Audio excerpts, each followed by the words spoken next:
नमस्कार, मैं हूं जल्पा क्षत्रिय और आप देख रहे हो राष्ट्र प्रथम। राष्ट्र प्रथम है, था और रहेगा, क्योंकि राष्ट्र की भक्ति करते हैं, किसी पक्ष की भक्ति नहीं। तो राजपथ अब है कर्तव्य पथ। राष्ट्र सेवक का कर्तव्य पथ है, क्योंकि राष्ट्र प्रथम रहेगा और राष्ट्र भक्ति भी रहेगी। अब इसी वाक्य से हमें कुछ चंद पंक्तियां भी याद आ रही है।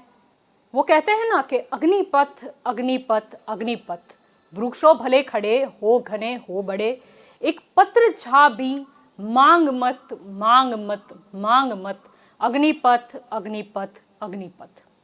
तू न थकेगा कभी, तू न थमेगा कभी, तू न मुड़ेगा कभी, कर शपथ कर शपथ कर शपथ, अग्निपथ अग्निपथ अग्निपथ। यह महान दृश्य है, चल रहा मनुष्य है, अश्रु स्वेद रक्त से लथपथ लथपथ लथपथ, अग्निपथ अग्निपथ अग्निपथ। और मार्ग जब राष्ट्रभक्ति का हो और अग्निपथ पर चलना हो, तो फिर राजपथ से कर्तव्य पथ तो होना ही था। अब आपको बता दें कि विजय चौक और इंडिया गेट जिस सड़क से जुड़ते हैं, बुधवार को वह एक इतिहास बन गई। करीब 3.20 किलोमीटर लंबा राजपथ अब नए रंग रूप और नाम के साथ अब कर्तव्य पथ के रूप में जाना जाएगा। प्रधानमंत्री नरेंद्र मोदी आज यानी कि बृहस्पतिवार को शाम 7 बजे इसका उद्घाटन करेंगे। अपने नए रूप में कर्तव्य पथ के आसपास लाल ग्रेनाइट से करीब 15.5 किलोमीटर का वॉकवे बन रहा है और बगल में करीब 19 एकड़ में नहर भी है और इस पर 16 पुल बनाए गए हैं और फूड स्टॉल के साथ दोनों तरफ बैठने का भी इंतजाम किया गया है। पूरे क्षेत्र के करीब 3.90 लाख वर्ग मीटर में फैली हरियाली भी दर्शनीय है। दिलचस्प ये है कि वॉकवे व बेहतर पार्किंग स्थल विकसित करने के साथ पैदल यात्रियों के लिए नए अंडरपास भी बनाए गए हैं। शाम ढलने पर इसका नजारा भी बदला बदला सा नजर आएगा।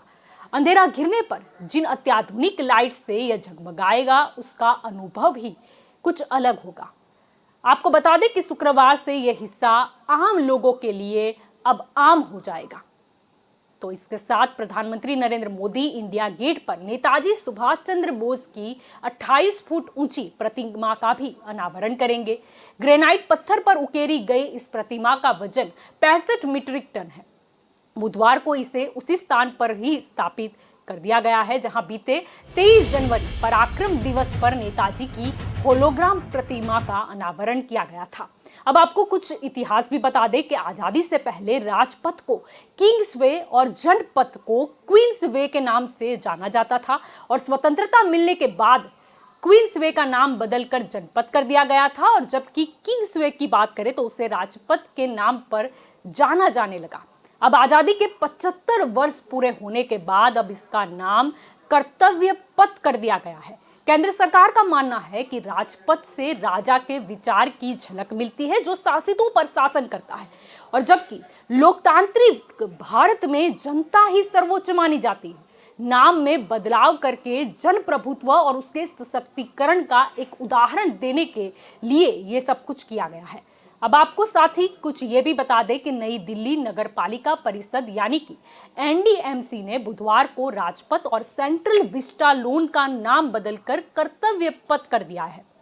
इस संबंध में कई एनडीएमसी की विशेष बैठक में प्रस्ताव को सर्वसम्मति से पास किया गया। विजय चौक से इंडिया गेट तक राजपथ और सेंट्रल विस्टा लोन एनडीएमसी के अधिकार क्षेत्र में आते हैं और यहाँ केंद्र सरकार के विभिन्न मंत्रालय विभाग कार्यालय भी स्थित है और बैठक की अध्यक्षता केंद्रीय विदेश एवं संस्कृति राज्य मंत्री मीनाक्षी लेखी ने की थी। उन्होंने बताया कि आवास एवं शहरी मामलों के मंत्रालय से एनडीएमसी को राजपथ और सेंट्रल विस्टा लोन का नाम बदलने के संबंध में एक अनुरोध प्राप्त हुआ था। एनडीएमसी ने लोकतांत्रिक व्यवस्था, सांस्कृतिक विरासत और सामाजिक मूल्यों को ध्यान में रखते हुए सर्वसम्मति से यह प्रस्ताव को मंजूरी दे दी है। इसके पीछे लोक कल्याण और राष्ट्र विकास की दिशा में कर्तव्यों को अपनाने की प्रेरणा देने और इस क्षेत्र के पूरे औपनिवेशिक इतिहास को लोकतांत्रिक राष्ट्र की थीम और मूल्यों पर बदलने की मंशा है। आपको बता दें कि राजपथ और सेंट्रल विस्टा लोन का नाम जो बदला गया है कर्तव्य पथ, इस निर्णय को ऐतिहासिक भी करार दिया जा रहा है। और आपको बता दें कि ये जो कर्तव्य पथ नाम रखा गया है, अगर आप नाम को भी गौर से अगर उसका डिस्क्रिप्शन आप जानने की कोशिश करोगे तो आपको पता चलेगा कि राजपथ यानी कि राज करना और कर्तव्य पथ यानी कि अपना कर्तव्य का पालन करना, इस दोनों में आखिरकार भिन्न क्या है? आपको बता दें कि हमेशा कई बार हमने देखा है, कई मौकों पर देखा है कि कुछ इतिहास को बदला भी जाता है, कुछ नाम बदले जाते हैं, लेकिन वो नाम बदलने के पीछे मंशा यही होती है कि राष्ट्र निर्माण हो और राष्ट्र को और देश के लोगों को एक दिशा मिले। अगर कुछ गलती हुई भी है तो उसे कैसे सुधार करे, इस पर भी प्रयास होता है। और आपको बता दें कि आज हम बड़े ही डिस्क्रिप्शन वे में जाएंगे इसी मुद्दे पर, कर्तव्य पथ को लेकर, सेंट्रल विस्टा को लेकर काफ़ी सारी चीज़ों पर आक्षेप प्रति आक्षेप तो होते रहेंगे, लेकिन आज हम चर्चा करेंगे कि आखिरकार क्यों जरूरी है कर्तव्य पथ और क्यों जरूरी है ये सेंट्रल विस्टा एवेन्यू। और इसी मुद्दे पर आज मेरे साथ चर्चा करने के लिए नोएडा से जुड़ चुके हैं मयूर जानी, उनसे हम चर्चा करेंगे, वार्तालाप करेंगे इस मौके पर। मयूर जी, सबसे पहले तो आपका स्वागत है राष्ट्र प्रथम में। आज हम चर्चा करने जा रहे हैं कर्तव्य पथ, जो नाम बदला गया है। आखिरकार लोगों को भी ये जानने में काफ़ी उत्सुकता है कि पहले जो राजपथ था और आज़ादी के जो 75 साल पूरे हुए हैं, तो अब इसका नाम कर्तव्य पथ कर दिया गया है, यानी कर्तव्य शब्द पर काफ़ी भार दिया गया है। इस विषय पर हम जानेंगे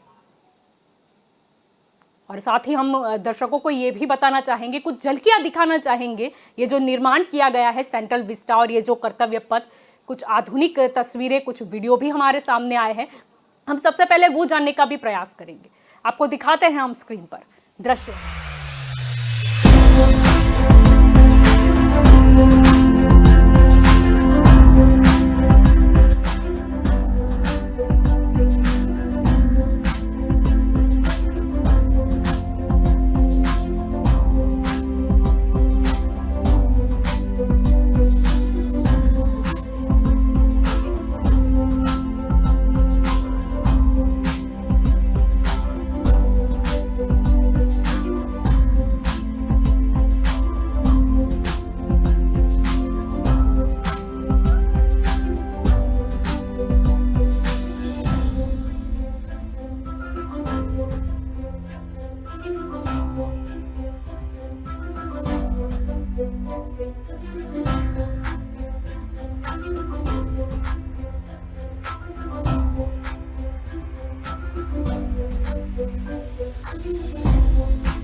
अब कर्तव्य नाम पर भार तो रखना ही था, क्योंकि कभी भी जो कोई पद मिलता है वो राष्ट्र निर्माण के लिए मिलता है, राष्ट्र की सेवा के लिए मिलता है, यानी कि एक कर्तव्य है जिसे निभाया जाना बहुत ही मायने रखता है, नहीं कि राज करना।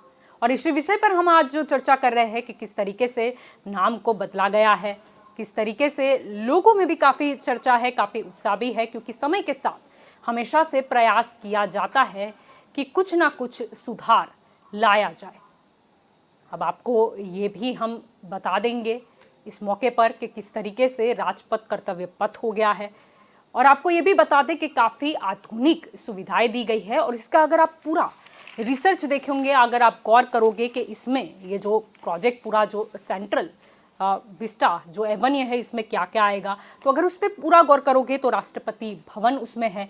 फिर आप गौर करोगे तो संसद भवन जो पुराना वाला है वो भी आएगा और संसद भवन जो नया वाला है वो भी आ जाएगा। सरकारी कार्यालय भी है, रक्षा भवन है, प्रधानमंत्री आवास है, सरकारी कार्यालय है और इंडिया गेट और राष्ट्रीय युद्ध स्मारक। यानी कि ये जो पूरी चित्र रहेगा, ये पूरा जो किलोमीटर का एक घेरा रहेगा उसे कर्तव्य पथ के नाम से जाना जाएगा। अब आज हम चर्चा इसीलिए भी कर रहे हैं क्योंकि जब सेंट्रल विस्टा प्रोजेक्ट आया था तब काफ़ी आक्षेप प्रत्याक्षेप हुए थे, लेकिन आपको बता दें कि सेंट्रल विस्टा जो प्रोजेक्ट है वो कितना मायने रखता है, क्योंकि कई ऐसे देश हैं कि जिन्होंने समय के साथ नई टेक्नोलॉजी को अपनाया है और अपने जो संसद भवन है उसमें सुधार भी किया है, क्योंकि सुधार आना आवश्यक है। क्योंकि संसद भवन जो लोकशाही का मंदिर माना जाता है, जरूरी है कि उसमें वो सारी सुविधाएं हो, उसमें एक ऐसा प्रोजेक्टर भी हो कि जिस पर कोई भी संसद जो है वो भवन में जाकर दिखा सके उनके विस्तार की समस्याएं क्या है, जिसको वाचा भी मिल सके। कई मौके पर ऐसा भी हुआ है कि अगर कोई सत्र में विदेशी मेहमान आते हैं पर क्योंकि टेक्नोलॉजी का अभाव रहा, इसे हम कुछ ना कुछ प्रस्तापित नहीं कर पाए, लेकिन अब समय बदल चुका है, एक नया आयोजन किया गया है। अब आपको साथ ही ये बता दें कि ये प्रोजेक्ट कब तक पूरा हो जाएगा, इस पर भी कई कयास लगाए जा रहे हैं।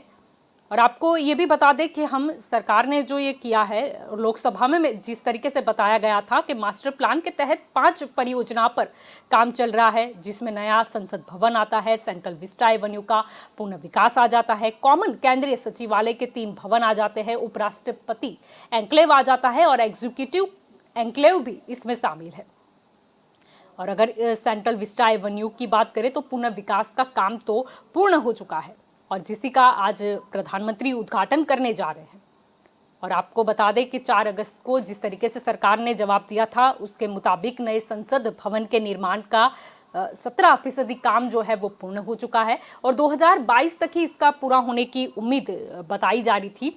लेकिन अब कहा यह भी जा रहा है कि शायद 2024 के लोकसभा चुनाव से पहले पूर्णतः ही ये तैयार हो जाए बनकर और इसका उद्घाटन भी हम देखें।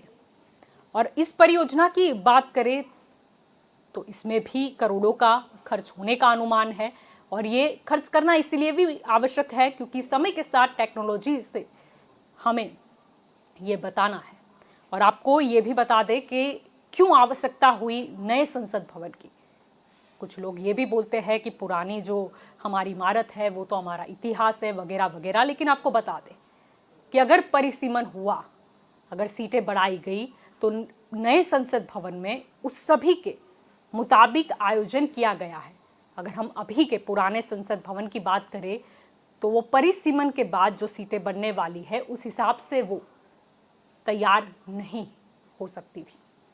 अब आपको साथ में ये भी बता दें, पुराने अगर हम सेंट्रल विस्टा प्रोजेक्ट की बात करें जिसमें भी कई इमारतें थी, अगर उसके इतिहास पर गौर करें तो हाँ, लेकिन समय के साथ हर बार चर्चा विचारणाएं होती है, कुछ विचार विमर्श भी किया जाता है और जिसके बाद एक फाइनल प्रोजेक्ट बन के तैयार होता है जिस पर मोहर लगाई जाती है, उसी हिसाब से कार्य भी किया जाता है। आज हम इस विषय पर इसीलिए चर्चा करने आए हैं क्योंकि जैसे ही नाम बदला गया, कर्तव्य पथ रखा गया, सोशल मीडिया की बात करें काफ़ी मीम्स भी वायरल हुए। लेकिन आपको बता दें कि हर चीज़ में राजनीति नहीं होती। ये बोलना इसीलिए पड़ रहा है क्योंकि कई बार अगर हम सेंट्रल विस्टा प्रोजेक्ट की भी बात करें तो उस वक्त भी कई आक्षेपबाजी हुई थी कि तो नरेंद्र मोदी का जो घर है वो तैयार हो रहा है इतने करोड़ का। लेकिन आपको बता दें कि भाजपा के वरिष्ठ नेता नरेंद्र मोदी शायद अलग हो सकते हैं और देश के प्रधानमंत्री अलग हो सकते हैं और ये जो आवास भी रहेगा वो प्रधानमंत्री का रहेगा।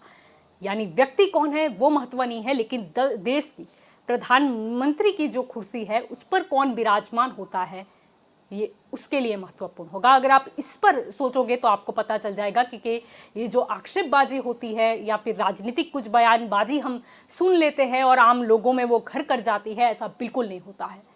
क्योंकि ज़रूरी है कि हर मुद्दे का हम सच जानें, हर पहलू पर गौर करें, दोनों तरह की हम बातें तो सुने लेकिन सच उसी को माने कि जो हमें लगता हो कि टेक्निकली ये चीज़ करेक्ट है। और आपको बता दें कि हम जो कर्तव्य की बात कर रहे थे कि जिस तरीके से कर्तव्य पथ नाम रखा गया है, मयूर जानी हमारे साथ जुड़ चुके हैं। अब चर्चा को हम आगे बढ़ाते हैं। हमने आपको दृश्य तो दिखा दिए। मयूर जी, सबसे पहले तो ये बात करना चाहेंगे, क्योंकि जिस तरीके से एक आदत थी लोगों को नाम लेने की, जैसे हम जनपथ जानते हैं, राजपथ जानते हैं, लेकिन अब जो कर्तव्य पथ कर दिया गया, हालांकि आक्षेपबाजी बहुत हो रही है, कुछ मीम्स भी वायरल हुए, लेकिन सही बात यह है कि उसके पीछे का उद्देश्य क्या है वो जानना बेहद जरूरी है। जलपा जी, आपने बहुत सही यहाँ पे बात कर, आप जो बता रही थी वो बिल्कुल सही है। देखिए, हर चीज में नुक्स नहीं निकालना चाहिए। आप को नरेंद्र भाई की हो सकता है 50 बातें, हजारों बातें लोगों को ठीक ना लगती हो, ये भी लाजमी है। लेकिन हर चीज के पीछे कोई बुरा मकसद या कोई कोई फितूर की बात निकाल कर जो है उसको लगातार निंदा करते रहना, ये ठीक मानसिकता भी नहीं है। ये बड़ा जरूरी कदम था। अगर देखा जाए, ये बड़ा खर्चे की बात हो रही है कि इतना पैसा खर्च हो गया, वो सब ठीक है। कोई भी काम जब नया किया जाता है तो पैसा खर्च होता है, पर पैसा खर्च किए बगैर कुछ नहीं होता है। आप जब ये बना, ये जो अभी अभी जिस संसद भवन में हम बैठते हैं, ये जब बना था तब क्या पैसा खर्च नहीं हुआ था? ये जो राष्ट्रपति भवन, जो एक जमाने में वायसरॉय हाउस हुआ करता था, ये जब बना था तब वहां क्या पैसा नहीं खर्च हुआ था? उस जमाने में ब्रिटिश राज था तो उन लोगों ने किया था। अब ये जो पूरी रचना है, जैसे आप बता रही थी, मैं सुन रहा था बड़े गौर से। इसमें सबसे बड़ा तो एक बदलाव, देखिए, नाम जो भी रखते हैं उससे आपकी भावना पता चलती है जी, कि कौन सी आपकी हृदय की भावना है। राजपथ जो था वो इसलिए राजपथ था क्योंकि इसका अंग्रेजी कर दोगे तो किंग्स वे हो जाएगा। किंग्स वे मतलब राजा का आने जाने का रास्ता, राजपथ इसलिए किंग्स वे। ब्रिटेन के जो राजा थे, जॉर्ज फिफ्थ, उनके नाम, उनके लिए ये पूरा जो कार्य रचना थी उस समय की गई थी। अब राजा वो नहीं रहे, हम आजाद हो गए, उसको आज 75 साल पूरे हो रहे। अब क्यों वही नाम को, वही सिंबल को हम हमारे माथे पे और हमारे सर पे और कंधों पर लेके चले, और हम यहाँ, अब मतलब आजादी सिर्फ कागज से मिल जाए या ब्रिटिश छोड़ के चले गए इसलिए? आजादी मानसिकता से भी होनी चाहिए। जब तक आपके मन में, आप मन से आप आजाद नहीं है उन सब चीजों से जो ब्रिटिश ने आपको दी थी और जो आपकी गुलामी का प्रतीक है, तो वो तो छोड़ना बिल्कुल जरूरी है उसमें, और उसमें बहुत लाजमी भी है, उसमें मैं कोई आपत्ति नहीं देखता हूँ। इसमें नुक्स नहीं निकालना चाहिए, पहली बात। दूसरी बात ये कि कर्तव्य पथ बहुत सही नाम है। कर्तव्य पथ इसलिए सही नाम है क्योंकि आपने जो शुरुआत में हरिवंश राय बच्चन साहब की एक जो अद्भुत कविता का पठन किया, वो भी बिल्कुल उससे इसी के साथ जाता है। कोई भी कर्तव्य जो है वो पथ जो है वो अग्निपथ ही होता है, क्योंकि आप जब अपने कर्तव्य का पालन करते हैं तो वो उसमें आपको बड़ा मन, आपका मक्कम होना चाहिए, आपका फोकस बिल्कुल सही होना चाहिए, और हजारों बाधाएं अगर आए तब भी उसको लांघ के आपको चलना होता है आपके कर्तव्य का पालन करने के लिए। जैसे कृष्ण ने गीता में कहा है कि तुम अपना धर्म का पालन करो। धर्म क्या है? धर्म वही है जो आपका कर्तव्य है। तो कर्तव्य पथ नाम मुझे लगता है कि बड़ा सटीक है, बहुत ही उचित नाम है। और ये नाम के चलते चलते इस नाम से एक चीज का एक संदेश भी मिलता है देश और दुनिया को, कि यहाँ जो प्राइम मिनिस्टर के तौर पर बैठे हैं नरेंद्र भाई, तो वो अपने कर्तव्य का निर्वहन करना चाहते हैं। और वो ये भी चाहते हैं कि वो जब उनके बाद भी जो कोई प्रधानमंत्री बनेगा, देखिए, ये देश तो हजारों सालों से था, हजारों सालों तक रहेगा। बहुत सारे शासनकर्ता आए, शासनकर्ता गए, लेकिन वो जो अपने पीछे छोड़ जाते हैं विरासत के तौर पर, अपनी अपनी कार्य सिद्धियों के तौर पर, उसे जीवन भर याद रखा जाता है। अशोक चक्र, आज आज सम्राट अशोक को हुए 2 सदियां हो गई, 2 मिलेनियम हो गए, 2000 साल हो गए सम्राट अशोक को हुए। आज भी अशोक चक्र जो है वो हमारी राष्ट्रध्वज में बिल्कुल वो स्थान जो है उसको गौरव बढ़ा रहा है। तो ये सेंट्रल विस्टा प्रोजेक्ट जो है और जो कर्तव्य पथ जो है, ये भी कुछ इसी तरह का काम है, और जरूरत इसकी बहुत थी। इसकी जरूरत पर भी जो है लोग समझना नहीं चाहते, सुनना नहीं चाहते। ये हर चीज बढ़ रही है ना। देखिए, आप देखिए कि देश की पॉपुलेशन बढ़ रही है। पॉपुलेशन के हिसाब से आप जो है एक्चुअली इनका रिप्रेजेंटेशन करने वाले जो सांसद हैं, उन सांसदों की भी संख्या बढ़ती है ना। आप एक क्षेत्र में समझ लो, फॉर एग्जाम्पल 6 लाख मतदाताओं का प्रतिनिधित्व करता हो, और वो बढ़ के तादाद जो है 10 लाख हो जाएगी। तो क्या एक एमपी उचित रहेगा उसके लिए?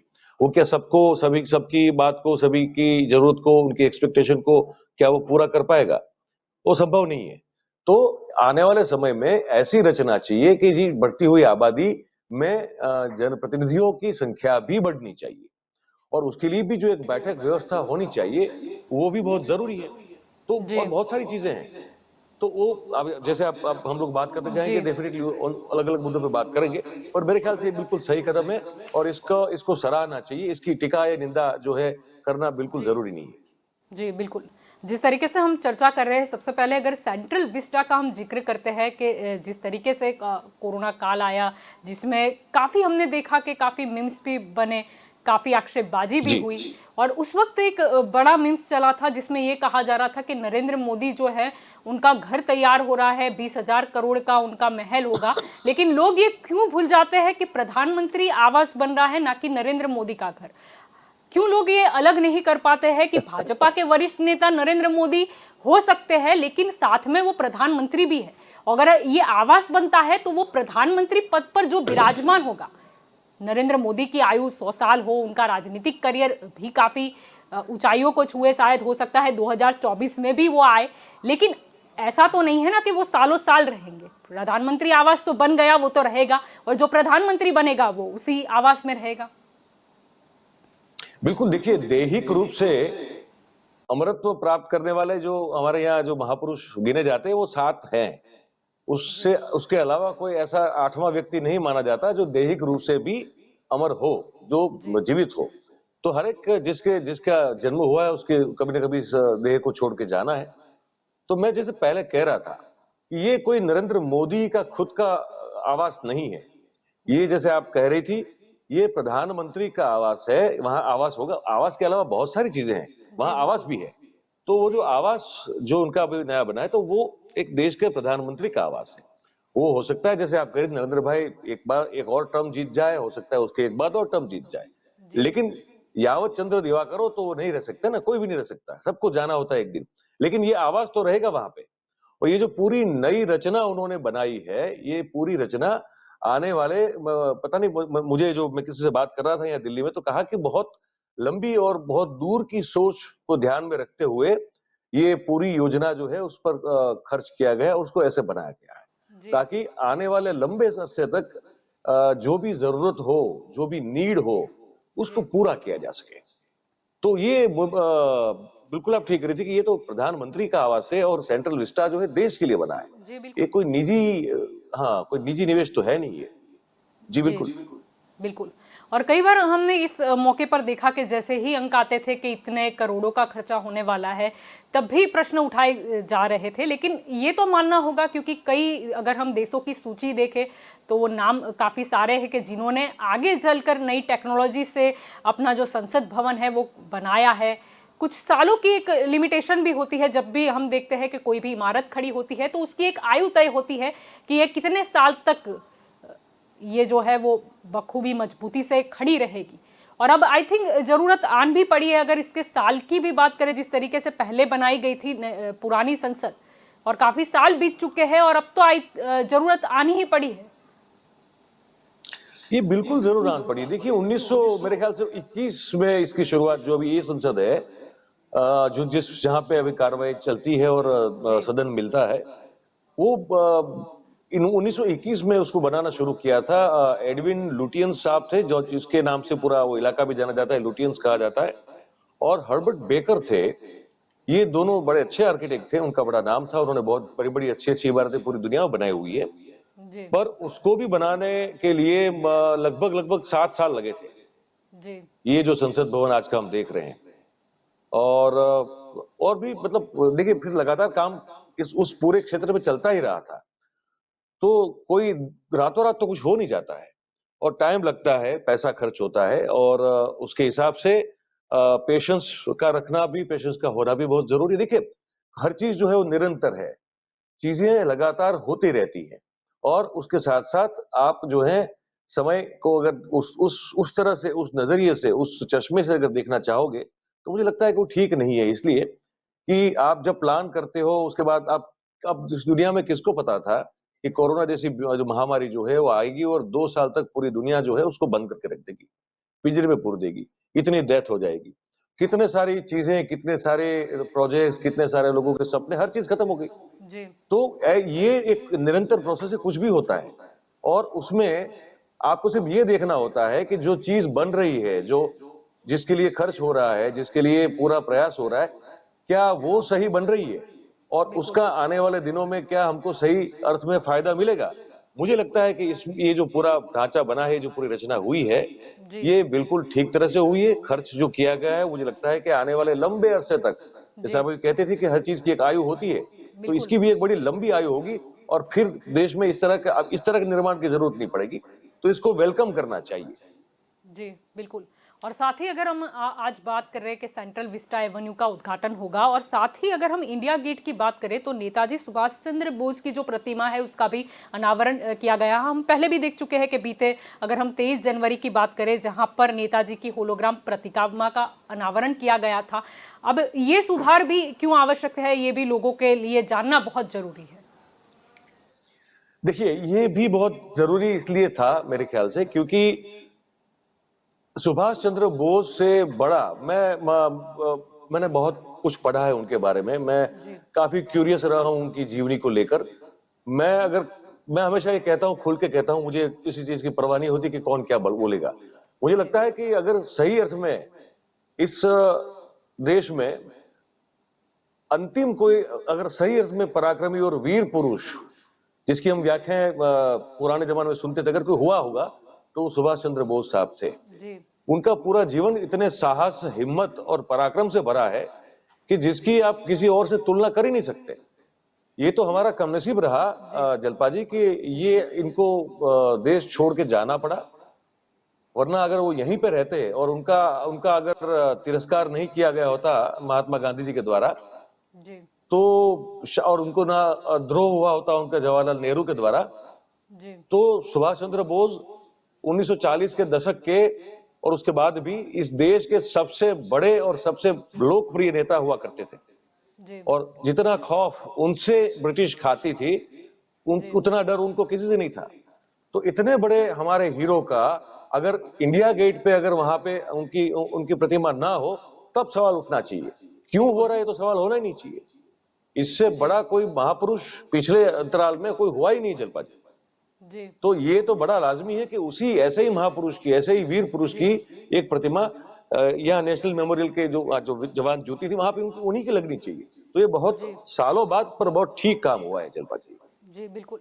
अगर हम सेंट्रल विस्टा प्रोजेक्ट की बात कर रहे हैं तो ना सिर्फ ये जो कर्तव्य पथ अब नाम रखा गया, या फिर अगर हम इंडिया गेट की बात करें, नेताजी सुभाष चंद्र बोस जी की बात करें, लेकिन सेंट्रल विस्टा में आ जाता है राष्ट्रीय युद्ध स्मारक भी।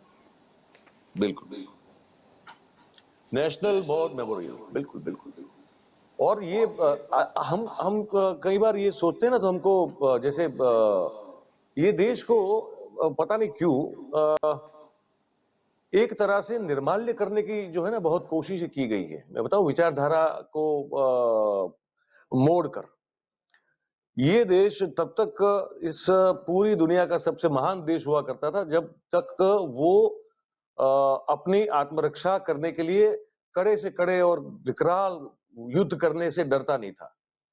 इस देश ने देश तो क्या, ये तो खंड है, ये हमारा भरत खंड हुआ करता था ना। ये तो इस खंड के जितने भी चक्रवर्ती सम्राट हुए हैं, उस सब की इतनी ताकत और इतना इनका रुतबा और इनकी इनकी उतनी युद्ध कला थी कि कोई हमको गुलाम बनाने की कोशिश तो हमको पिछले समझिए 2500 साल से हो रही है, लेकिन वो बना नहीं पा रहे थे हमको। हम जो है इसलिए गुलाम बन गए और हमारी मानसिकता भी इसलिए बदल गई क्योंकि जो ब्रिटिश दौर रहा पूरा, इस ब्रिटिश दौर में हमने हमारा अपना जो सत्व था वो खो दिया। और इनका जो है अब युद्ध करना, अब ये जो प्रजा युद्ध करना नहीं जानती है और अपने जी वॉर हीरोज का सम्मान करना नहीं जानती है, वो प्रजा कभी भी जो है वो स्वतंत्र रह ही नहीं सकती है।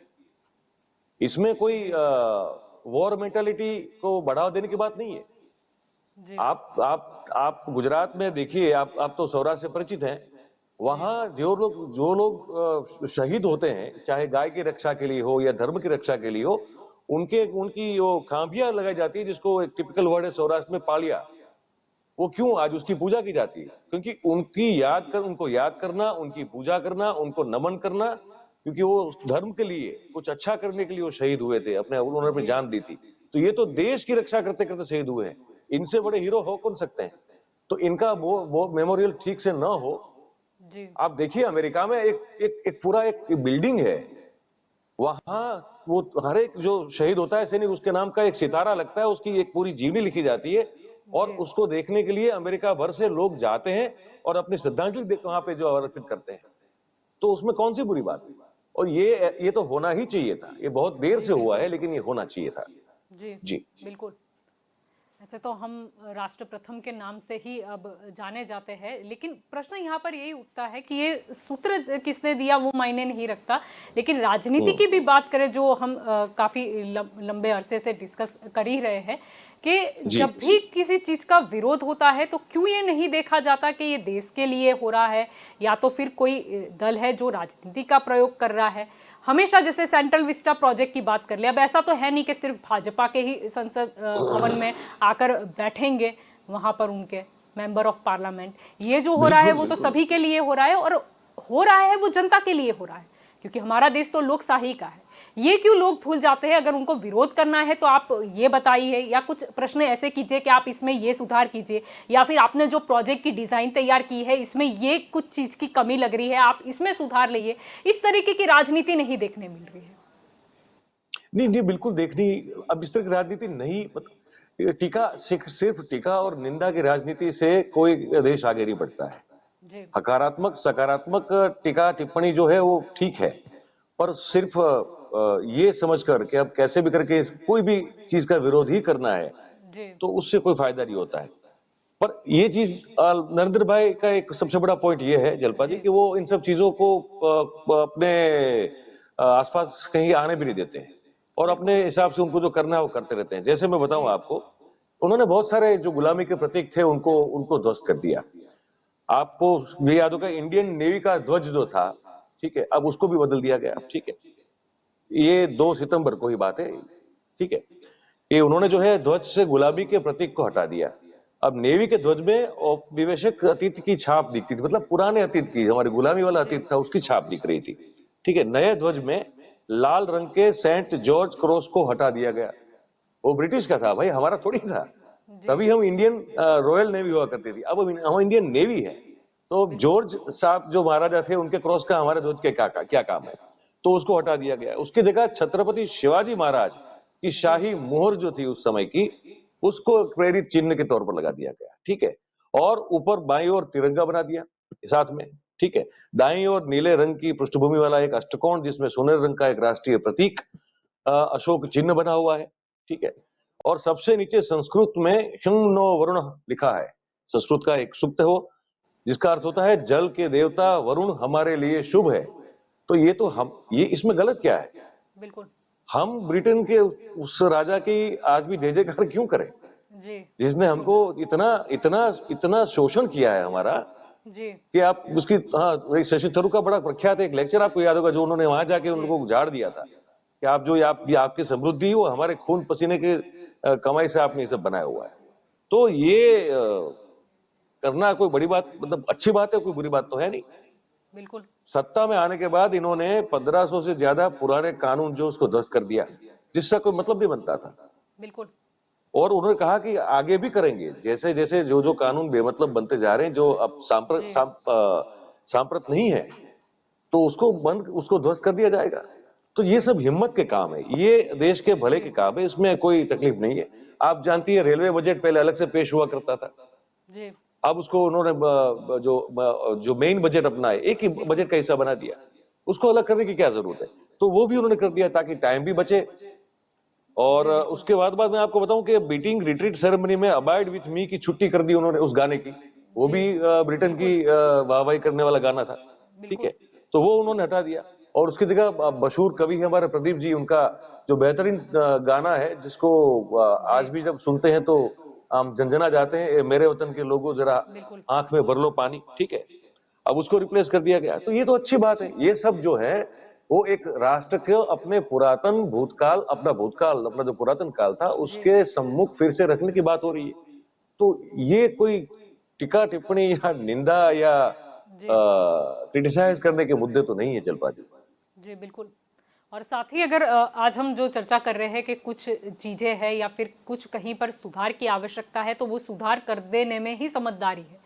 और अगर हम इसी किस्से में याद कर ले कि अशोक स्तंभ जब उसका भी निर्माण हुआ तो उसको भी लेकर काफी सारा विरोध हुआ, कहीं पर आक्षेपबाजी हुई।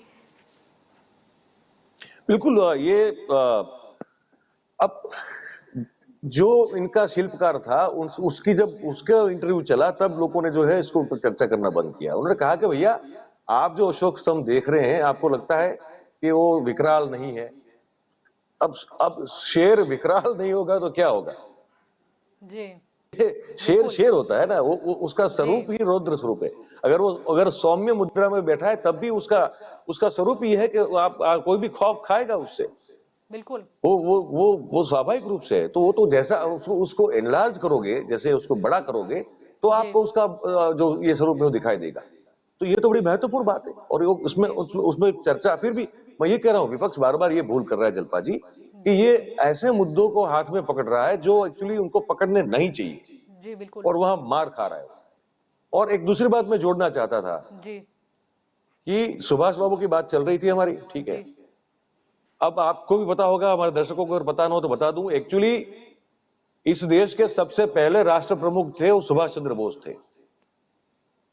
और जब जापान में वो पहुंच गए थे और वहां से सेना लेके जब वो बर्मा तक पहुंच गए थे तो जापान और जो उनके साथी और जो 14 राष्ट्र थे, 40 कंट्रीज थे, जी जिसे एक्सिस पावर कहा जाता था, जर्मनी के साथ वाले सब जो थे, उन जी सभी देशों ने अंडमान निकोबार टापू जो है उसको, जो जापान के कब्जे में था, उसको स्वतंत्र कर दिया और जी सुभाष चंद्र बोस को उस का राष्ट्र प्रमुख बनाया। और उसके नाम सुभाष बाबू ने दो रखे थे। जी नरेंद्र भाई ने क्या किया, अंडमान निकोबार का नाम बदल दिया और क्या नाम रखा, जो सुभाष बाबू ने उस द्वीप का नाम रखा था, है ना, शहीद द्वीप। एक मैं बताऊं, मेरे पास वो मैं उसको मैं ढूंढ जी रहा था, वो जो डिटेल है वो, तो उसका नाम बदल दिया 2018 में। और सुभाष चंद्र बोस की भावनाओं के अनुरूप अंडमान निकोबार द्वीप समूह के 3 द्वीप हैं वहां पे, ठीक है। जी अब उनका नाम बदल दिया गया। तो एक तो शहीद कर दिया, एक स्वराज कर दिया। अंडमान और निकोबार जो है उसका नाम कर दिया शहीद और स्वराज। जी तो ये एक काम जो है ना, ये आदमी का जज्बा दिखाता है बिल्कुल। कि अब इसको इस तरह से कोई याद भी नहीं करता है, इतिहास में कोई लिखता भी नहीं है कि जी सबसे पहले तो आजाद देश का ये भूभाग हुआ था और सुभाष बाबू उसके सबसे बड़े राष्ट्र प्रमुख थे। जी तो अब क्योंकि ब्रिटिश का बहुत बड़ा वहां पे एक वो रहा, पर नरेंद्र भाई उन सब चीजों को तोड़ रहे हैं। जी और ये मुझे लगता है बहुत जरूरी है, आने वाले जनरेशन के लिए बहुत जरूरी है कि अपने देश के सही इतिहास से परिचित हों और ये सब बिल्कुल चीजें समझना। और ये तभी परिचित हो सकते हैं जब उनके लिए, उनके पास कोई देखने के लिए चीज हो, समझने के लिए जी चीज हो, कुछ सिंबल हो। बिल्कुल तो वो बहुत बिल्कुल। जरूरी होता है और मुझे लगता है नरेंद्र भाई ये बहुत ठीक कर रहे हैं। जी बिल्कुल। अपनी संस्कृति को संभालना और इतिहास को बरकरार बिल्कुल। रखना बात अलग होती है। और कुछ चीज़ें ये भी होती है, जैसे अगर हम आज़ादी की बात करें तो 75 साल का जो अमृत महोत्सव मनाया गया और फिर हर घर तिरंगा अभियान भी चलाया गया। उद्देश्य सिर्फ इतना ही था कि लोगों में जो अपने राष्ट्र के लिए जो भावना है अ, वो लोग समझे, उसे जाने। लेकिन यहाँ पर एक और चीज़ मायने रखती है, क्योंकि सेंट्रल विस्टा एवेन्यू की हम चर्चा आज पूरे विस्तार से कर रहे हैं कि परिसीमन का जो मुद्दा है, क्योंकि परिसीमन की आवश्यकता तो है। काफ़ी बार कुछ चीज़ें भी सामने आई कि कुछ मीटी बैठी, कुछ डिस्कशन भी हुआ, लेकिन हर बार कहीं ना कहीं कुछ अहम मुद्दे जो है वो इसीलिए आगे नहीं आ जाते क्योंकि सबको डर लगता है कि परिसीमन आया और हमारी सत्ता चली गई तो, या फिर ये राज्य में जो हमारा दबदबा है वो कहीं हट गया तो। ये हो रहा है ना, अभी देखो जम्मू कश्मीर में जैसे नया सीमांकन लागू किया गया इस बार, जी तो उसको लेकर नेशनल कॉन्फ्रेंस और पीडीपी जो है वो बहुत परेशान है। उन्होंने चुनाव आयोग को चिट्ठी विट्ठी लिख दी और अपना विरोध जताया कि भाई ये तो आप इस तरह से आपने नया सीमांकन कर दिया जी कि जिसमें जम्मू की सीटें बढ़ गई और कश्मीर जी की कम हो गई। तो फिर वहां तो बीजेपी को फायदा आप करवा रहे हैं और हमारा नुकसान करवा रहे हैं। अब पर ये मैं फिर से ये कह रहा हूं कि ये कोई नई बात नहीं है, समय समय पर सीमांकन होते रहते हैं। जी नए परिसीमन होता है, नई जो को किस लिए होता है कि आपकी आबादी बढ़ती है, जी ठीक है। जब आबादी बढ़ती है तो उसके साथ साथ बहुत सारा डेवलपमेंट भी होता है। तो उसको जस्टिफाई करने के लिए आपको एक एक बैठक पर एक हद से ज्यादा तो वोटर नहीं रख सकते ना आप। जी फिर तो उस एमपी का और उस एमएलए का बोझ और भार कितना बढ़ जाएगा। बिल्कुल। तो वो सब सीमांकन करना जरूरी होता है, परिसीमन जरूरी होता है। और उसी के चलते अब जो लोग सत्ता में नहीं होते हैं उनको ये डर लगता है कि हमारा जो होल्ड है वहां पे, जो जी एक होल्ड था हमारा, वो होल्ड हमारा जा रहा है, कम हो रहा है। तो डर है वो इनसिक्योरिटी, और उसका तो कोई क्या कर सकता है। पर ये एक बिल्कुल। समय समय पे रहती एक प्रोसेस है। वो जहां जरूरत होती है, जिस राज्य में होती है, वो करनी पड़ती है। तो जी पर मैं जैसे कह रहा हूं कि वही है कि हर चीज का विरोध करना, ये विपक्ष के लिए मुझे लगता है कि उनकी तबीयत के लिए हानिकारक है। ये हर चीज जी में नहीं करना चाहिए। जिन मुद्दों पर करना जरूरी है उन पर बिल्कुल करें, पर हर चीज में लाल झंडा उठा दिया, इसका जी कोई मतलब बनता नहीं है। बिल्कुल। सेंट्रल विस्टा प्रोजेक्ट की बात करें या फिर कई नए प्रोजेक्ट की बात करें, लेकिन जानना ये भी जरूरी है, एक सूची तो ये भी शायद तैयार की जानी चाहिए कि आज़ादी से पहले हमारे यहाँ पर अगर हम बात करें तो धरोहर कितनी थी, अगर अभी की बात करें तो डेवलपमेंट कितना हुआ। क्योंकि हमारा जो देश है भले ही जाना जाता हो संस्कृति के लिए, इतिहास के लिए, लेकिन जरूरी भी है कि आज हम कुछ नया बनाएं ताकि आगे जाकर आने वाली पीढ़ियों के लिए वो एक सवर्ण एक इतिहास बना रहे। नहीं, बिल्कुल। आप डॉक्यूमेंटेशन तो हर चीज का जरूरी है, करना ही चाहिए। इधर मैं साथ में ये कहूंगा कि मैं बताऊं, एक पूरी सीरीज है, एक किताब की पूरी सीरीज है, महाराष्ट्र के एक जी बड़े अच्छे लेखक के नाम मुझे याद नहीं आ रहा है, उन्होंने लिखी हुई है। वो कुछ 8 किताबें हैं, हिंदी में भी उपलब्ध जी है। उसमें उन्होंने वो किताबें लिखी है 18वीं सदी का भारत। जी अब आप और हम जानते हैं कि अगर किसी को बहुत मानसिक रूप से पिछड़ा, अगर किसी को बताना हो तो हम कहते हैं कि ये तो 18वीं सदी में अभी भी जी रहा है, ये कहते हैं जी ना हम। जी ये बिल्कुल। शब्द प्रयोग होता है।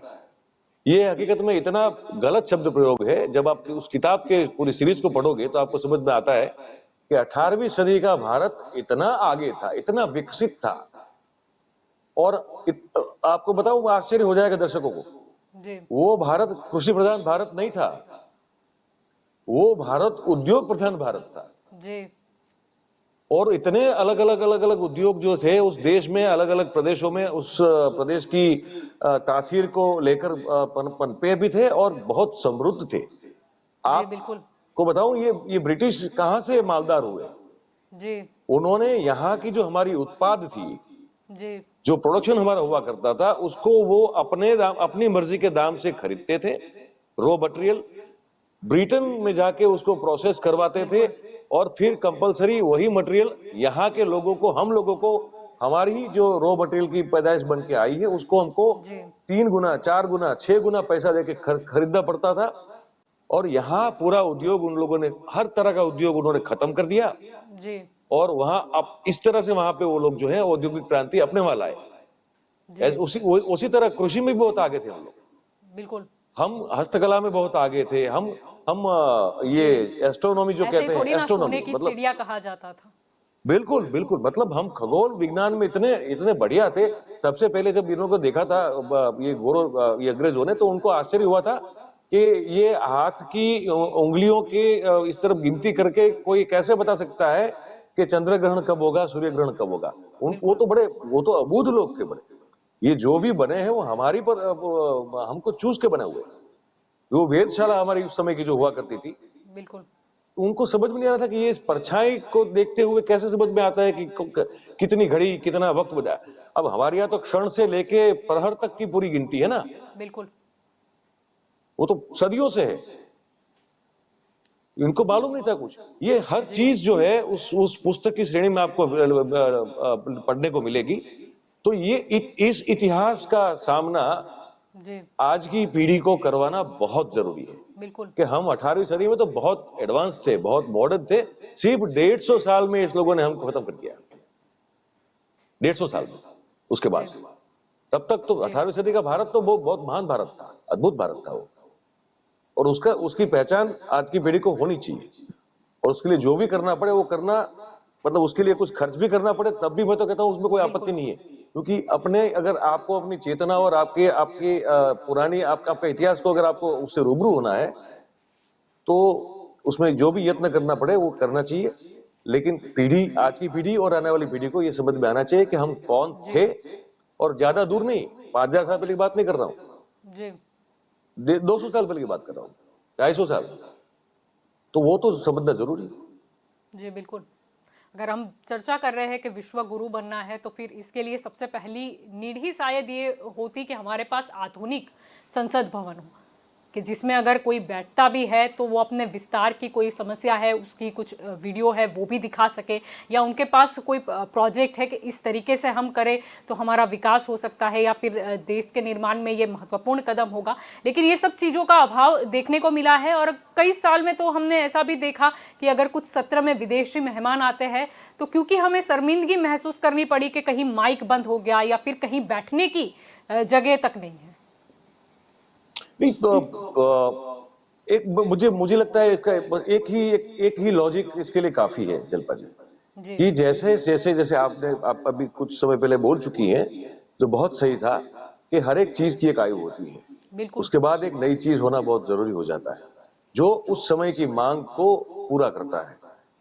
तो आज के समय की मांग है कि अब आने वाले समय, लंबे अरसे के लिए कुछ ऐसा निर्माण किया जाए जो उस समय की जरूरत को पूरा करे। तो जी जो हर चीज आधुनिक होगी, हर चीज मॉडर्न होगी, हर चीज एडवांस होगी, और बिल्कुल आने वाले लंबे अरसे तक भविष्य को देख के बनाई गई होगी, तो वो जी कंपेटिबल भी होगी, वो जी वो, बिल्कुल वो समय के साथ compete कर पाएंगे। जी तो वो तो बहुत जरूरी है। जी बिल्कुल।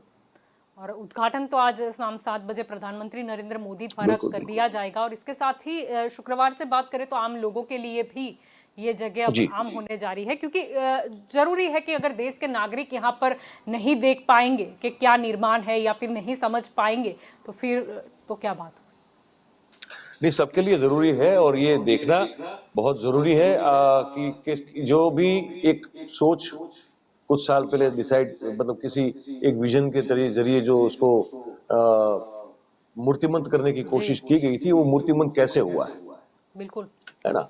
और देश का गौरव इसको मानना चाहिए, इस पूरे प्रोजेक्ट को, और इसकी सराहना होनी चाहिए, और जरूर जाके देखना चाहिए इसको। बिल्कुल जैसे स्टेच्यू ऑफ यूनिटी की बहुत टीका होती है, निंदा होती है, ठीक है, ये कहा जाता है, जो टीका करते हैं कि भाई सरदार खुद होते तो ये कभी होने देते। तो भाई हम तो ये भी कह रहे हैं कि अगर गांधी खुद होते तो अपनी नोट, अपना जो हमारी करेंसी उस पर अपना जी चेहरा छपवाने नहीं देते। जी अब वो बिल्कुल जोर तो की बात होगी ना, वो तो क्या करेंगे। बिल्कुल लेकिन बिल्कुल इतना क्या कर अद्भुत सकते निर्माण हैं। है तो इसको देखना चाहिए, और जी इसकी बिल्कुल सराहना होनी चाहिए। इसके लिए आपको गौरव होना चाहिए, सबको होना जी चाहिए। बिल्कुल बिल्कुल। चाहे टूरिज्म क्षेत्र की बात कर ले, संस्कृति की बात कर ले, या फिर किसी को सम्मान देने की बात कर ले, जैसे स्टैचू ऑफ यूनिटी की बात हुई है, पर लोग गर्व महसूस नहीं करते। और ये जो स्टैचू ऑफ यूनिटी बनी है अब वो कोई किसी दल की तो है नहीं, वो तो सभी के लिए है, सभी नागरिकों का हक है, कोई भी वहां पर जा सकता है, कोई पाबंदी तो है नहीं कि आप पर्टिकुलर किसी दल से बिलोंग करते होंगे तो ही आप वहां जा सकते हो। जरूरी यही है कि लोग भूल जाते हैं, जैसे नेताओं का जिक्र होता है, अगर हम सरदार पटेल की बात कर ले, या फिर हम जवाहरलाल नेहरू की बात कर ले, या किसी और नेता की बात कर ले, लेकिन हमेशा उन्हें याद किया जाता है, या फिर कुछ इनकी बातें भी है तो कोई दल अपने हिसाब से लेता है कि नहीं ये तो हमारे नेता थे, ये इसी तरह का माहौल था, और सामने अगर कोई विरोध पक्ष का है तो वो सोचता है कि नहीं हम ये नेता की तारीफ कैसे कर सकते हैं।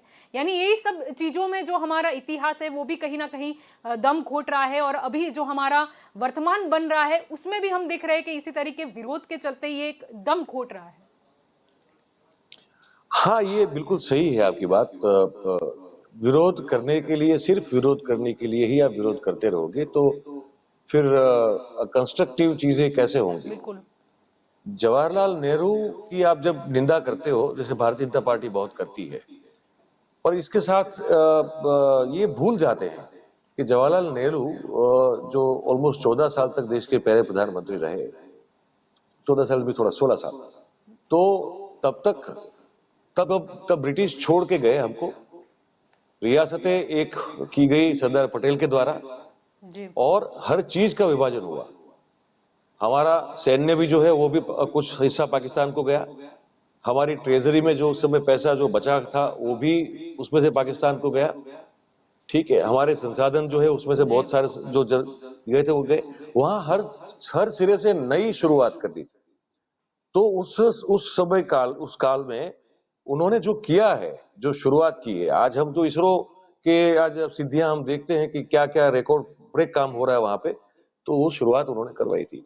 जितनी आप मैनेजमेंट इंस्टीट्यूट देख रहे हैं उनके समय में हुई, इतनी टेक्निकल इंस्टीट्यूट देख रहे हैं उनके समय में हुई, बहुत सारा काम हुआ उनके समय में। बिल्कुल। तो ये सिर्फ ये कहना कि अब उन्होंने कश्मीर को लेकर, हाँ उनका स्टेप गलत था, आज हम भी मानते हैं, और मेरे ख्याल से शायद कांग्रेसी भी मन में मन मानते होंगे, वो जाहिर तौर पर बोल नहीं पा रहे। जी पर साथ में ये कह रहा हूं कि जो जिसकी अच्छी बात है उसकी तारीफ करो, जो आपको लगता है कि ये गलत बात है तो उसको आप, उसमें आपकी ऑब्जेक्टिविटी होनी चाहिए।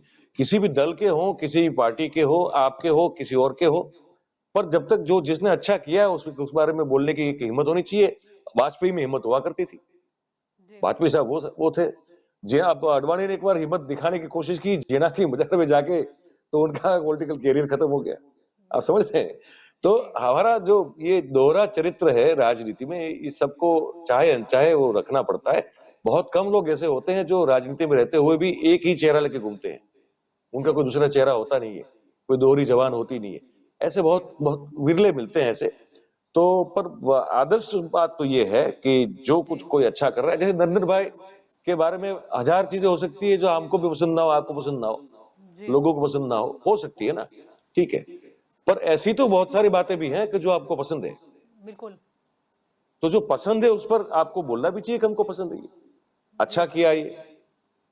जब जी निंदा करने का वक्त आता है तो हम कर देते हैं, पर जो कुछ अच्छा हो रहा है तो उसकी तारीफ भी होनी चाहिए। बिल्कुल होनी और ना चाहिए। सिर्फ पत्रकार की बात कर रहा हूं मैं, आप दलगत राजनीति की बात कर रहा हूं। आप किसी भी दल बिल्कुल। में हो, कोई अगर अच्छा कर रहा है तो उसकी तारीफ करना तो बिल्कुल लाजमी है। उसमें आप अपने आप को रोकना नहीं चाहिए। जी बिल्कुल, सही सही होता है, गलत गलत होता है। अगर सत्य के साथ चलोगे, मुद्दे पर जाओगे कि कौन से मुद्दे में क्या सच है, तो ये बहुत मायने रखेगा। अब हम जी, सेंट्रल विस्टा जो प्रोजेक्ट के बारे में बात कर रहे हैं, जिस तरीके से एक नया निर्माण किया गया है, कुछ सालों की मेहनत भी इसमें जुड़ेगी, काफ़ी सारे अगर हम बोलेंगे तो निवेश भी इसमें जुड़ेगा। लेकिन एक चीज़ यहाँ पर ये भी उभर के सामने आती है, अगर हम सेंट्रल विस्टा प्रोजेक्ट की बात कर ले या फिर कुछ नए आधुनिक इमारतों की बात कर ले या किसी का भी जिक्र कर दे, कई बार विरोध इसलिए भी किया जाता है, तो कहीं ना कहीं एक डर, एक खौफ रहता है। क्योंकि अगर किसी पुरानी, अगर हम ब्रिज की बात कर ले या किसी रोड की बात कर ले, तो जब पुराने नेता की कोई तख्ती लगी होती है, फिर उन्हें डर लगता है कहीं ना कहीं कि अगर ये नया बन गया तो यहाँ पर फिर कुछ नया तख्ती लगेगी और एक फिर वो पूरा जो क्रेडिट है वो हमारा चला जाएगा। यानी ये खौफ भी रहता है विरोध के पीछे। हाँ, ये आप बिल्कुल, ये बात की बहुत सही है आपकी। ये डर रहता है कि इतिहास के पन्नों से मैं गायब हो जाऊंगा, जी है ना, और फिर नया नाम उस पन्ने पे जी लिख दिया जाएगा। तो ये एक डर रहता है। पर अब ये भी मानव सहज है। देखिए, जी इतना इतना स्वार्थ जो है आम तौर पे किसी भी मानव में रहता है। जी और बहुत कम लोग ऐसे होते हैं जो पब्लिक लाइफ में हो और अपने आप का की प्रसिद्धि का मोह छोड़ के वो दूसरों के लिए काम करे और प्रसिद्धि को बिल्कुल तवज्जो ना दे। ऐसे बहुत कम लोग होते हैं। तो ये तो डर रहता है कि यार ये बांध बन गया, ये सड़क बन गई, इसका उद्घाटन मैंने किया, अब साला कुछ उससे बड़ा हो गया, तो उसका फिर नाम उसका श्रेय किसी और को चला जाएगा। तो वो एक डर रहता है। पर उसके साथ-साथ एक चीज़ ये भी है कि आजकल ये भी हो गया जलपा जी कि लोग जो है ना वो प्रेशर बनाते हैं अपने जो प्रतिनिधि होते हैं उन पर। तो आजकल ये प्रेशर जो है ना, क्योंकि अब सोशल मीडिया भी अब बहुत बड़ा रोल प्ले कर रहा है। तो अब उनको जो है अगर अपने क्षेत्र के लिए कुछ नहीं करेंगे, तो फिर उनको जवाब देना बड़ा मुश्किल हो जाता है। आपको याद होगा कि ये जो पिछले चुनाव गए उत्तर प्रदेश समेत 5 राज्यों के, तो आपने हमने हमने भी हमारे चैनल पे दिखाया था कि बहुत सारे नेता, भारतीय जनता पार्टी के विधायक पब्लिक फोरम में कान पकड़ के माफी मांग रहे हैं, उठक बैठक कर रहे हैं, कह रहे हैं कि भैया इस बार हम थोड़ा आपका काम नहीं कर पाए, हमारी गलती हो जी गई, हमको माफ कर दो, एक बार फिर से मौका दो, हम जो है इस बार आप बिल्कुल गलती नहीं करेंगे। ये पब्लिक का प्रेशर तो बनता है। तो उस प्रेशर के चलते आत्ममोह कितना भी क्यों ना हो, काम तो उनको करना पड़ेगा। जी और बिल्कुल। नए नए काम होते भी रहेंगे, नए नए लोगों के हो सकता है कि इतिहास में जी के पन्नों में नाम दर्ज होते भी रहे, लेकिन पब्लिक का प्रेशर होता है, काम करना पड़ता है। जी बिल्कुल। और साथ ही अगर हम बात कर रहे हैं तो ना सिर्फ इसमें सुविधाओं का ख्याल रखा जाएगा। अब जैसे कि अब भी बेसिकली हो चुका है सीसीटीवी कैमरा युग, ताकि सारी जो घटनाएं हैं उसका एक रिकॉर्ड बना रहे, और ये सुरक्षा के तहत भी काफ़ी अहम है। क्योंकि अगर हम बात करते हैं इंडिया गेट का जिक्र करते हैं तो जी हाँ, इंडिया गेट हमारी आन बान और शान है और जाना भी जाता है। अगर हम दिल्ली की बात करें जो कि एक राजनीतिक अड्डा भी रही है, और वैसे तो सालों पुरानी बात करें तो अभी दिल्ली पर राज करना एक मतलब हुकूमत करना माना जाता था। तो ये सुविधा जो सीसीटीवी की हम जिक्र आज इसीलिए कर रहे हैं क्योंकि कई बार हमने देखा है, अगर संसद भवन की बात करें तो ऐसा नहीं है कि पूरा इतिहास सफेद पन्नों पर भी है, कुछ लाल शाही से भी जुड़ा हुआ है। हमने एक हमला भी देखा था, यानी ये सब चीजें जरूरी है। बिल्कुल, संसद पर जो आतंकी हमला हुआ, वाजपेयी साहब की सरकार उस समय सत्ता में थी, और उस समय तीन घटनाएं हुई बड़ी।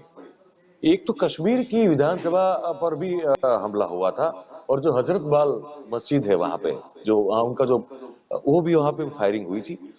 और एक हाईजैक भी हुआ था प्लेन, आपको सबको याद है, जी ठीक है, जिसको छुड़ाने के लिए जसवंत सिंह साहब को जाना पड़ा था, और हमने कुछ चीजें उनकी माननी पड़ी, तो वो भी एक वहां किरकिरी हमारी इज्जत की हुई थी। और उसके बाद जी फिर संसद पे हमला हो गया। फिर कारगिल भी इन्हीं के कार्यकाल के दौरान हुआ।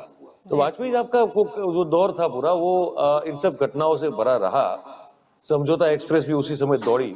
जी पर ये कहना भी जरूरी है इसके साथ साथ कि ये सब यादें किसी एक इबारत के साथ अगर जुड़ी हो, तो आप जब वहां अंदर जाते हो तो आपको लगता तो है कि यार इस पर यहाँ तक पहुंच गए थे वो लोग, यहाँ पर गोलियां चली थी, यहाँ हमारे जी सुरक्षा कर्मियों की जान भी गई थी, है ना।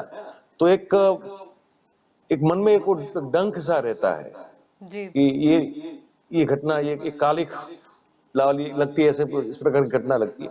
अब अगर नई चीज नई जगह बैठोगे तो ऑब्वियसली वहां आपको वो बात नहीं सताएगी, वहां जी, आपको वो वो डर याद नहीं दिलाया नहीं जाएगा। रहेगा। जी हाँ, वो तो बिल्कुल सही बात है, वो तो रहेगा। जी बिल्कुल।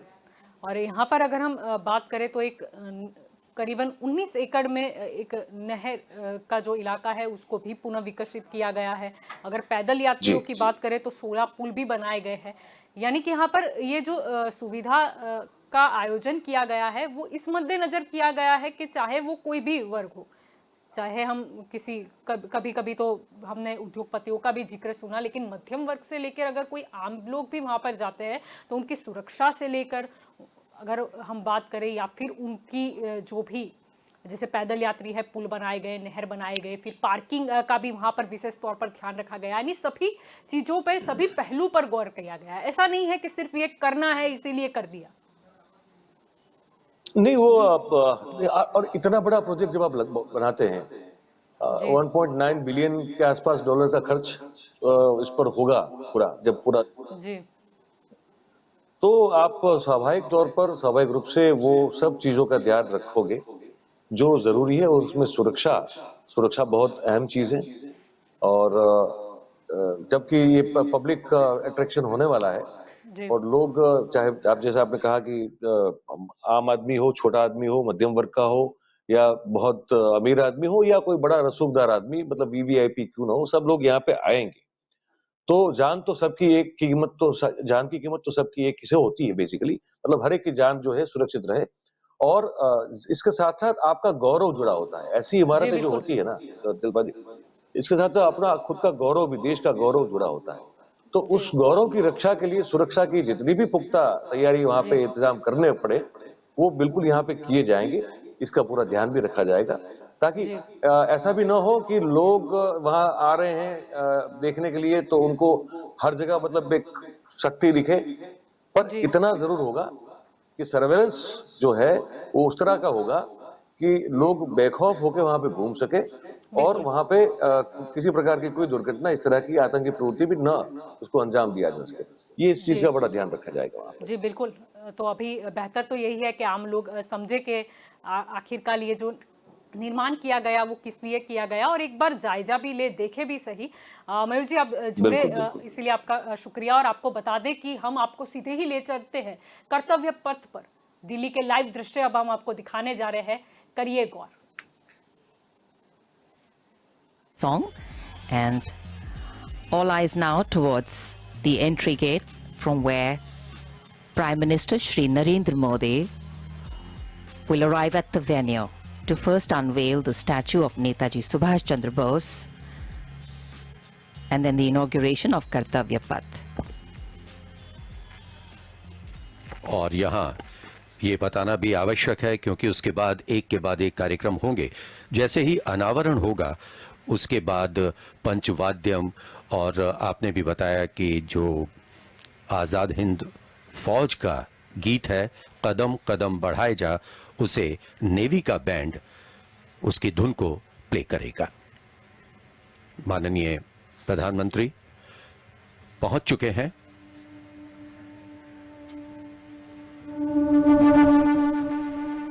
उनके स्वागत के लिए यहां अधिकारीगण, मंत्रीगण सभी उपस्थित।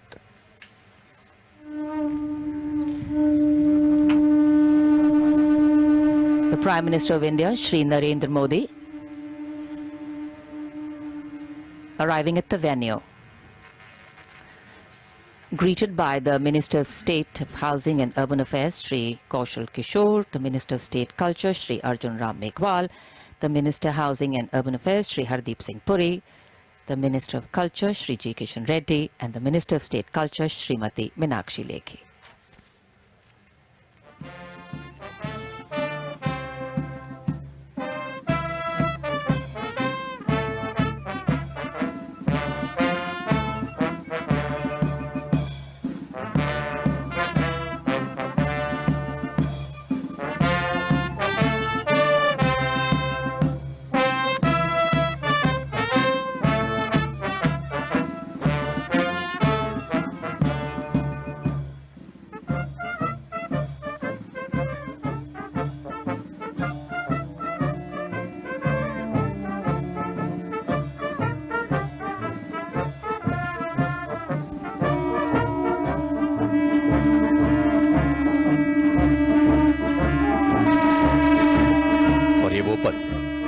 जब प्रधानमंत्री नरेंद्र मोदी ने नेताजी सुभाष चंद्र बोस की प्रतिमा का अनावरण किया।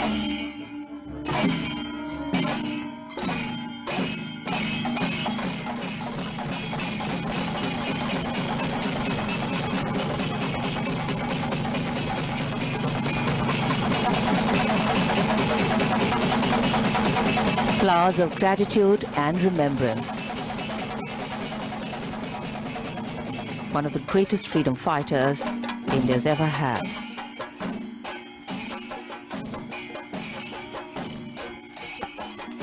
जब नेताजी सुभाष चंद्र बोस की विशाल प्रतिमा स्थापित किए जाने की घोषणा की गई थी, तब इस घोषणा का स्वागत करते हुए नेताजी की बेटी अनीता बोस पाप ने कहा था कि नेताजी भारतीयों के दिलों में रहते हैं और आगे भी रहेंगे।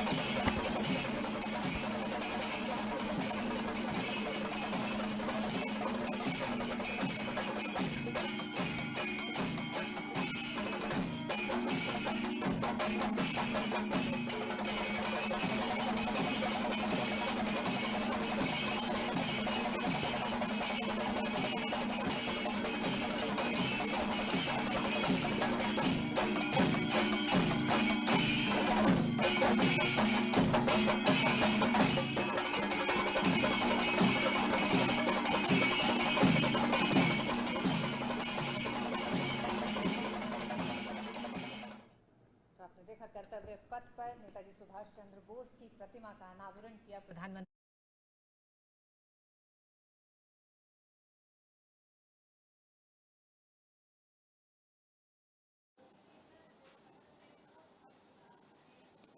तो तैयार हो जाइए कर्तव्य पथ पर चलने के लिए, क्योंकि हमारे लिए राष्ट्र ही प्रथम रहेगा। अब जिस तरीके से हमने आपको सीधे ही दृश्य दिखाए कि प्रधानमंत्री नरेंद्र मोदी द्वारा किस तरीके से उद्घाटन किया गया। अगर हम नेताजी की बात करें, नेताजी सुभाष चंद्र बोस, उन्हें एक सम्मान दिया गया है। ये जरूरी भी है कि हम इतिहास को अपना बरकरार रखें, लेकिन कुछ नया भी करें, या कहीं पर कोई चूक हो गई है तो उसका भी हम पालन करें, हम ध्यान रखें। ध्यान इसीलिए रखना है क्योंकि हमें ना सिर्फ अपनी संस्कृति बचानी है, लेकिन हमें एक नया इतिहास भी लिखना है। तो आपके लिए फिर एक बार हम दिखाते हैं आपको ये जो सेंट्रल विस्टा जो प्रोजेक्ट है, जिस तरीके से ये कर्तव्य पथ है, ये किस तरह दिखाई देता है, वो पूरा दृश्य हम आपको फिर एक बार दिखाना चाहेंगे। करिए नजर।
तो आपको बता दें कि 19 एकड़ में फैले नहर के इलाके को भी पुनः विकसित किया गया है। पैदल यात्रियों के लिए इस पर 16 पुल बनाए गए हैं।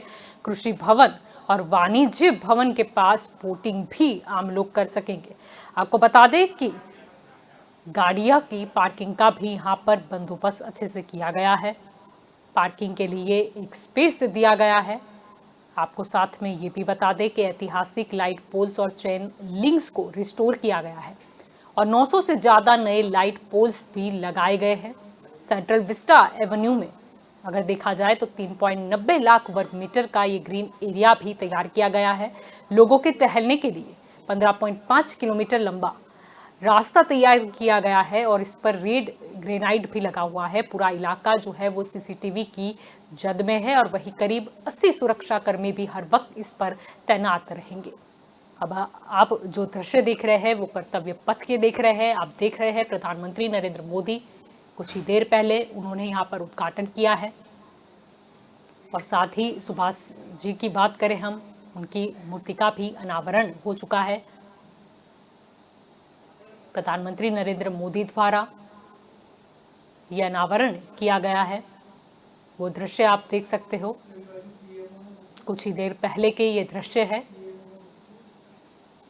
अगर नेताजी की मूर्ति की बात करें जिसकी ऊंचाई करीबन 28 फीट है, ग्रेनाइट से ये मूर्ति बनी हुई है जिसका अनावरण किया गया है।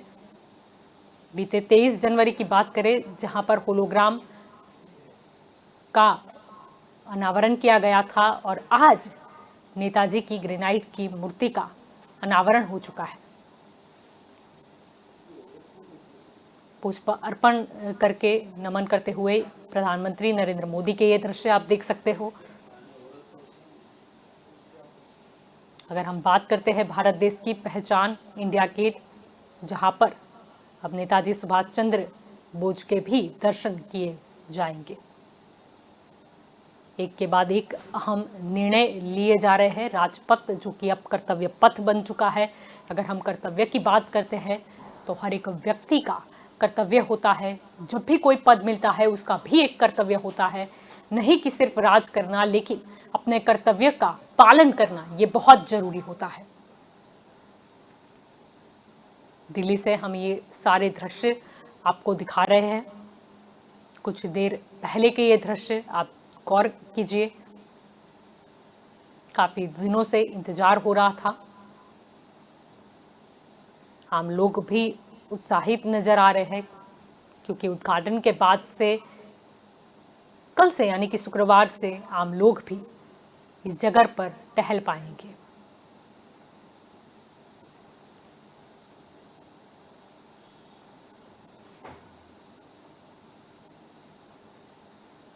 तो नाम में बदलाव भी एक उदाहरण रूप माना जा रहा है, क्योंकि जनप्रभुत्व और उसके सशक्तिकरण का उदाहरण पेश करता है ये नाम का बदलाव।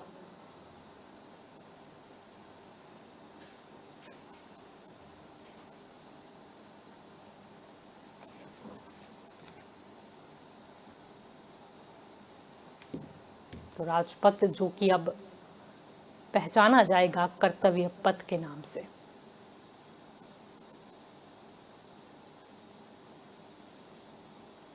सेंट्रल विस्टा प्रोजेक्ट की अगर बात करें तो सभी को इंतजार है नए संसद भवन का, सभी को इंतजार है ये पूरे ही प्रोजेक्ट का। एक के बाद एक हमने कई मौक़ों पर देखा कि किस तरीके से ये चीज़ें आगे बढ़ी, आयोजन हुआ, उस पर कार्य हुआ, कहीं पर अनावरण हुआ, कहीं पर उद्घाटन हुआ, और ये सभी चीज़ें जो हमें बताती है कि आने वाला कल क्या होगा। कई बार परिसीमन का भी जिक्र होता है, लेकिन इसे कहते हैं पूर्व आयोजन, एक तैयारी जिससे आगे जाकर लोकशाही वाले हमारे इस देश में और भी अच्छा काम हो पाए, एक मजबूत संसद की इमारत हमारी भी हो, टेक्नोलॉजी से युक्त भी हो। कुछ चूक रह गई थी जिसे अब पूर्ण किया जा रहा है।